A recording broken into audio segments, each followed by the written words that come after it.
Magister Terapan Program Studi Teknik Energi Terbarukan merupakan pascasarjana pertama di Politeknik Negeri Sriwijaya.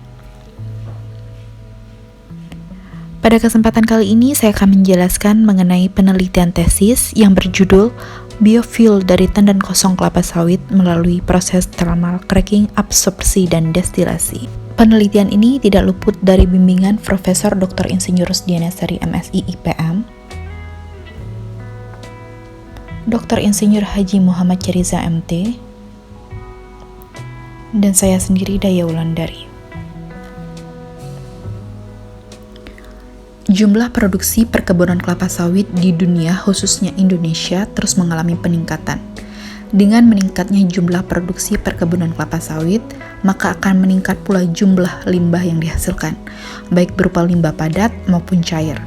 Untuk itu perlu dilakukan pemanfaatan limbah. Penelitian ini memanfaatkan tandan kosong kelapa sawit sebagai bahan baku pembuatan biofuel. Penelitian diawali dengan proses preparasi bahan baku. Bahan baku berupa tandan kosong kelapa sawit, dilakukan pencucian terlebih dahulu, pengeringan, dan pengecilan ukuran. Setelah mendapatkan ukuran 40 hingga 60 mes, bahan baku dilakukan analisa proximate dan ultimate untuk mengetahui kadar karbonnya. Selain analisa proximate dan ultimate, bahan baku tandan kosong kelapa sawit selanjutnya dilakukan proses delignifikasi dengan menggunakan larutan HCl. Proses ini merupakan tahapan awal atau pretreatment untuk memutuskan ikatan lignin pada selulosa dalam tandan kosong kelapa sawit.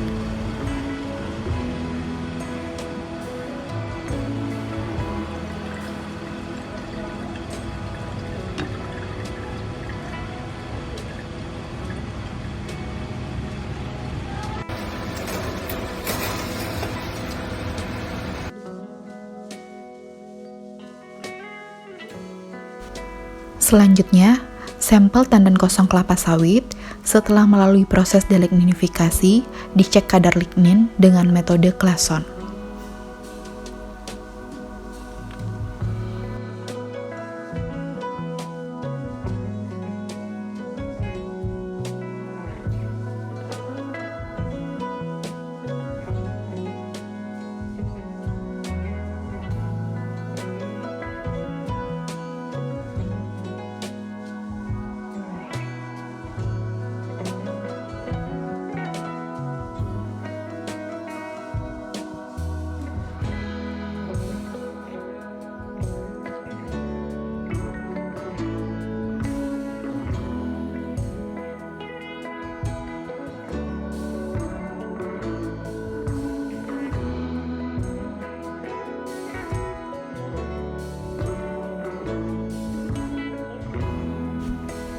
Tahapan selanjutnya, tes run alat reaktor thermal cracking atau kalibrasi alat.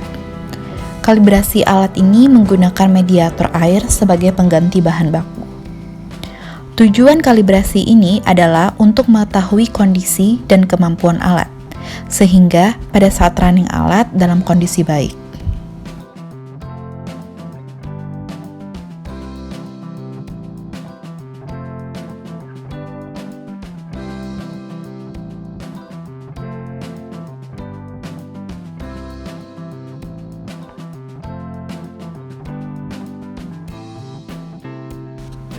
Apabila tes run berjalan dengan lancar, selanjutnya proses thermal cracking. Pada tahapan thermal cracking, tandan kosong kelapa sawit yang telah di pre-treatment dipanaskan pada temperatur 300 hingga 450 derajat Celcius. Pada proses thermal cracking, biomasa dan polimer akan mengalami pemutusan ikatan, kemudian membentuk molekul-molekul dengan ukuran struktur lebih ringkas. Molekul struktur ini berupa produk yang sering kita sebut dengan bio-oil.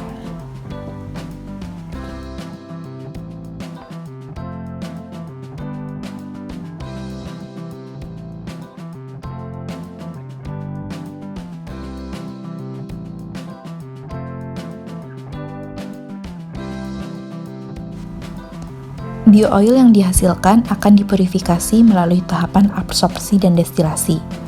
Sebelum dilakukan absorpsi, terlebih dahulu zeolit dilakukan aktivasi dengan cara impregnasi dengan asam sulfat pada suhu 78 derajat Celcius selama 1 jam.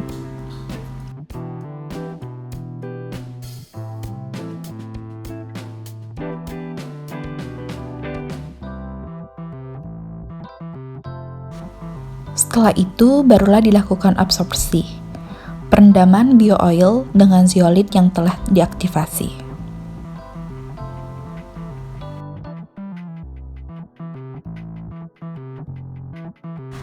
Setelah proses absorpsi selesai, selanjutnya produk diverifikasi lebih lanjut dengan tahapan destilasi, yaitu proses pemisahan komponen dari suatu campuran dengan menggunakan dasar bahwa komponen dapat menguap lebih cepat dari komponen lain berdasarkan titik didih sehingga menjadi biofuel. Terakhir, produk biofuel yang dihasilkan dianalisa fisika dengan uji kadar air, uji viskositas, uji densitas,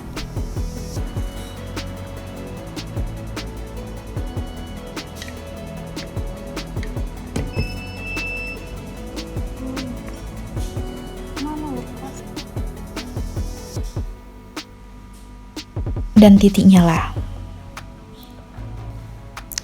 Selain analisa fisika, biofuel juga dianalisa kimia dengan menggunakan GCMS.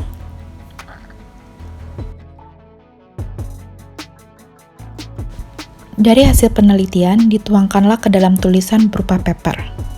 Untuk publikasi paper pertama, di Asian Journal of Applied Research for Community Development and Improvement, dengan judul Life Cycle Assessment of Production Bio-oil from Thermal Cracking Empty Fridge Bun.